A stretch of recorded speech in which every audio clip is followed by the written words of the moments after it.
Well, my name Blakk Rasta. Yabo. And this is the Black Pot, aka Kukushu, where we speak truth to power. My brother, my sister, this is in the service of God and country. Here we don't criticize. But if we must criticize, we would only just criticize to build and not to destroy. That is why we say we are in the service of God and country.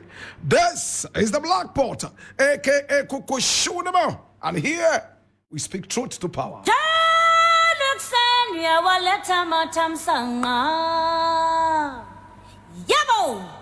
My brother, my sister, today we're going to look at something very important, and I need you to come along. And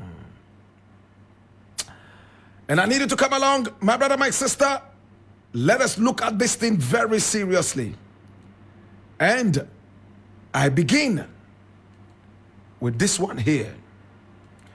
From the national communicator, the graphic. And he says 100 million voted for tourism enterprises. And this is Dr. Awal speaking. Well, let's go and read it. He says the Ministry of Tourism, Arts and Culture has set aside 100 million Ghana cedis to promote youth-led tourism enterprises. This is in view of the tremendous contribution the sector is making to the economy and development of the country. The Minister of Tourism, Arts and Culture, Dr. Ibrahim Mohammed Awal, who disclosed this in Accra yesterday, said the government through his outfit was poised to change the narrative as far as tourism, arts, and the development of culture was concerned. Speaking at a forum with selected editors, he stated that the ministry would also train 6,000 young people along the tourism value chain on customer orientation as part of efforts to improve the sector. The increased attention on tourism stems from its high prospects, which is now the third leading contributor to the country's gross domestic product. The sector contributed about $3.1 billion in 2021. The sector is projected to contribute about $4 billion American dollars to the GDP by 2025. The services sector, which includes the tourism sector, contributed 45.8% at basic prices last year, the largest contributor to the GDP.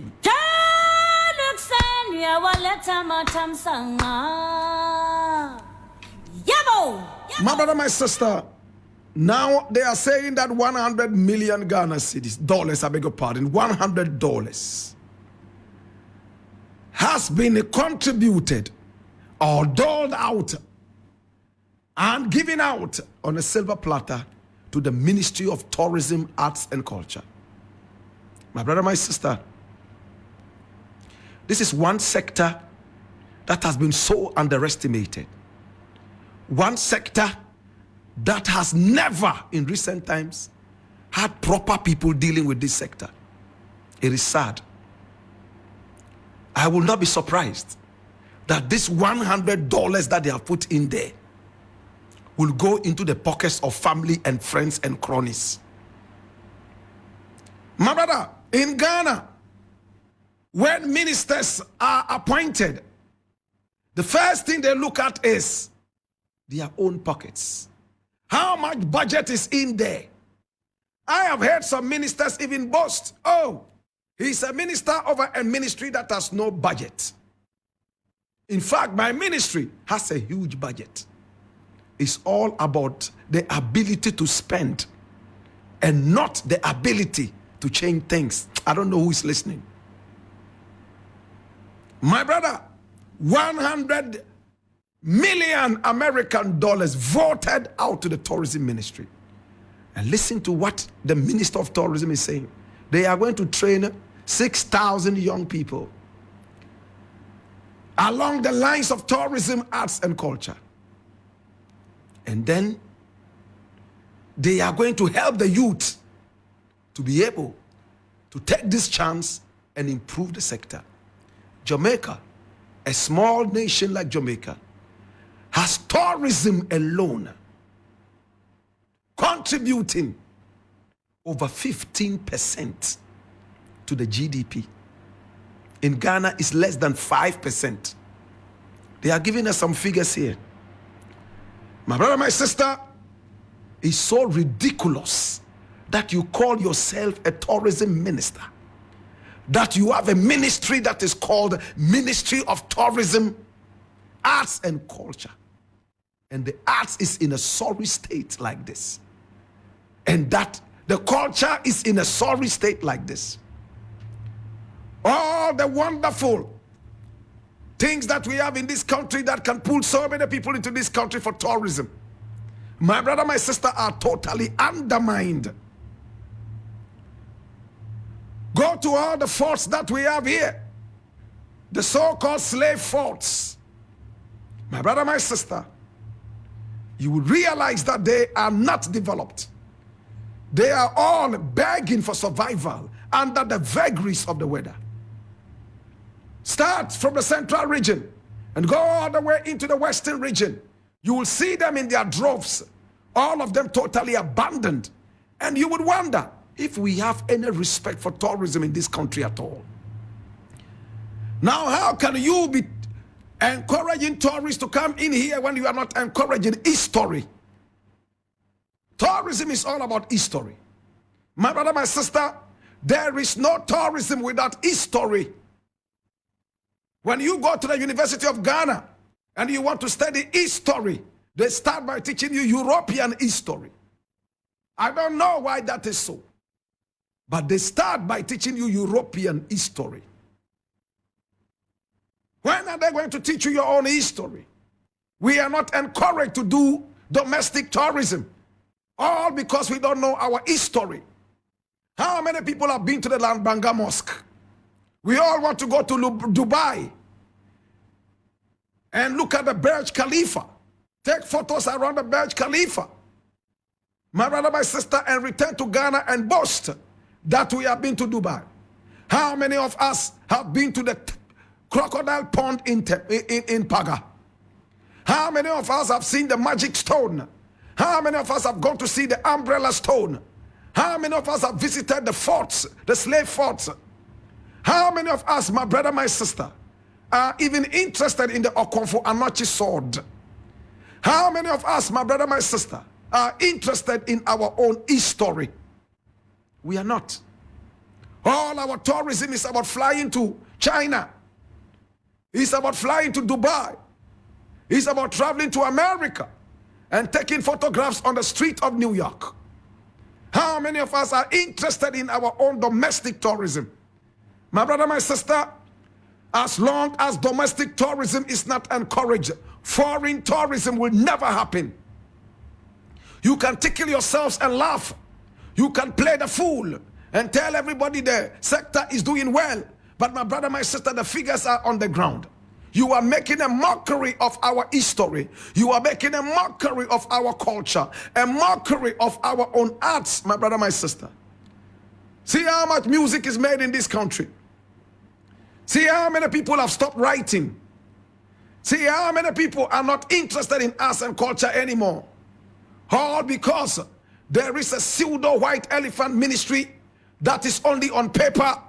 Budget is swallowed up night and day, my brother, my sister, and nothing happens. See how many Ghanaian musicians are crying.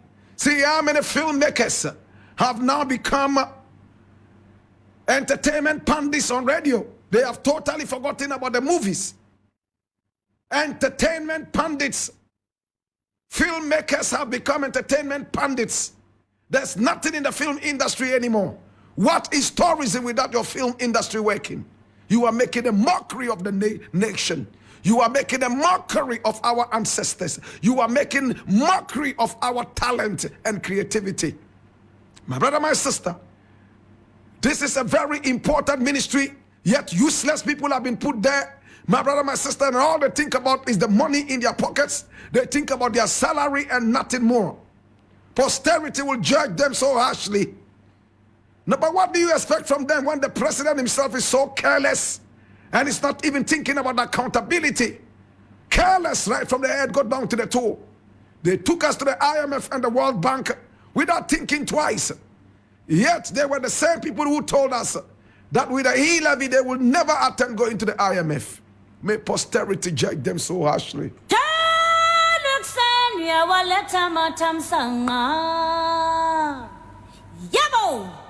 Next thing I would like to look at is taken from 3 News, my own 3news.com, the most authentic source of news online.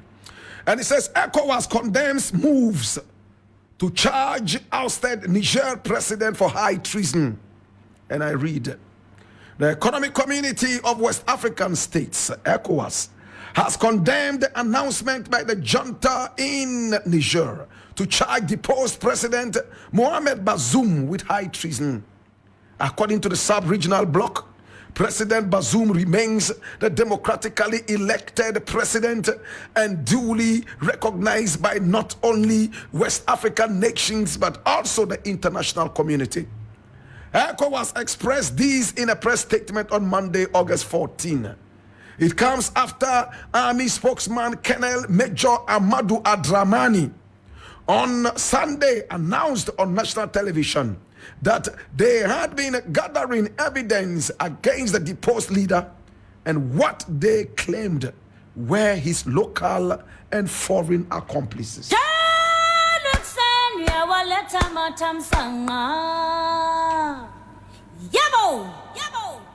It is so shameful that ECOWAS is saying what it is saying. Unfortunately, yes, he remains the president, but he has been deposed in a coup d'etat. A coup d'etat that will help Africa more than it will help any international whatever. My brother, my sister, we are not believers of coup d'etat, but sometimes we must defy every kind of bureaucracy and deal with logic. To every rule, there's an exception. This is a president who sells his land in the name of doing business and partnership. And he receives only 5% for his own nation. 95% goes to France. This is a puppet of France. Mohamed Bazoum. My brother, my sister, even him, when his predecessor was removed in a coup d'etat, he supported the coup d'etat. My brother, my sister, when President Tarj was removed, Taraj, that's his name, Taraj, was removed, my brother, my sister, Mohamed Bazoum said, much as we hate coup d'etats, this became necessary because this president was trying to twist the arms of the law and constitution. My brother, what is worse than selling your country to France? What is worse than undermining your own independence? What is worse than being a puppet of a foreign nation? Much as we do not support coup d'etats, this one is more than just justified. My brother, my sister, the fact that the new people have come in and started canceling all ties with France is enough evidence that Africa is rising above the torture and monopoly and colonialism of France. Those of you who understand the politics of French assimilation and French colonialism, you will clap for these people. What does it matter if the man is already under house arrest and he is misbehaving? My brother, my sister, he has to be accountable.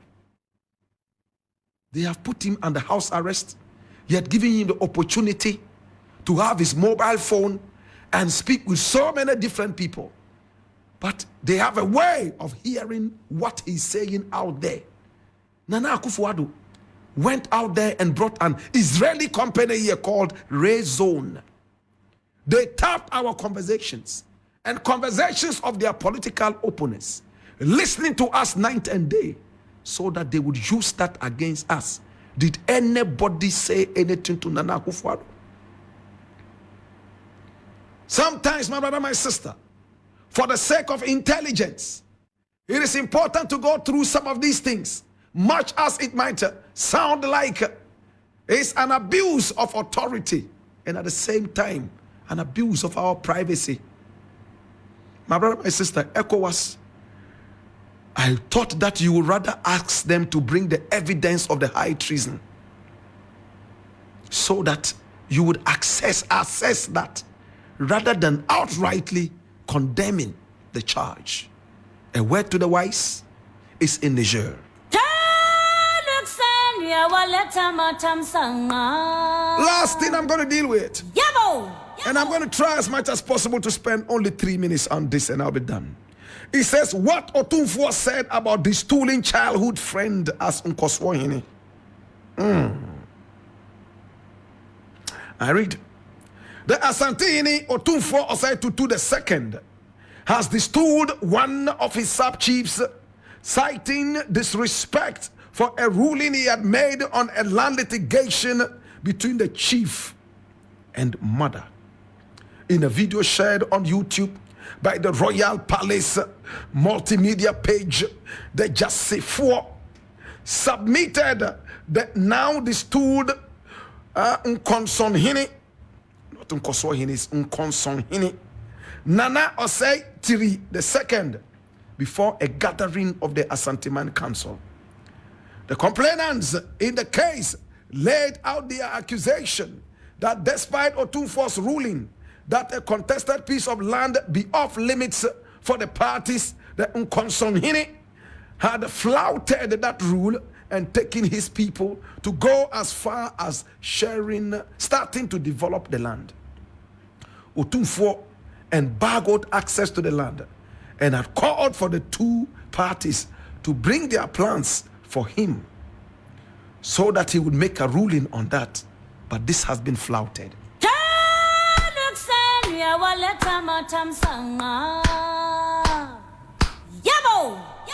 My brother, my sister, in fact, this is undermining the authority of the Otumfuo. He ruled, if you disagreed with him, your own childhood friend, why did you not sit with him in private to tell him, Nana, you are the king, but because of the fact that I have the privilege access to you as one, your sub-chief, and above all, your childhood friend, I disagree because of A, B, C, D, E, F. You publicly disagreed with Otumfuo and went all the way to the land, defied all the odds and the judgment of Otumfuo, and started to share the land and started to develop the land. My brother, my sister, this is a curse. I leave it here. To God be the glory. Otumfuo is doing what Nana Addo has never been able to do. In fact, crack the whip. It's a shame. To God be the glory. Long live Otumfuo. And to with Nana Akufo-Addo, Satan is waiting for you in hell. He will sodomize you night and day with a strong hard on waiting for you. You will suffer in hell. To God be the glory.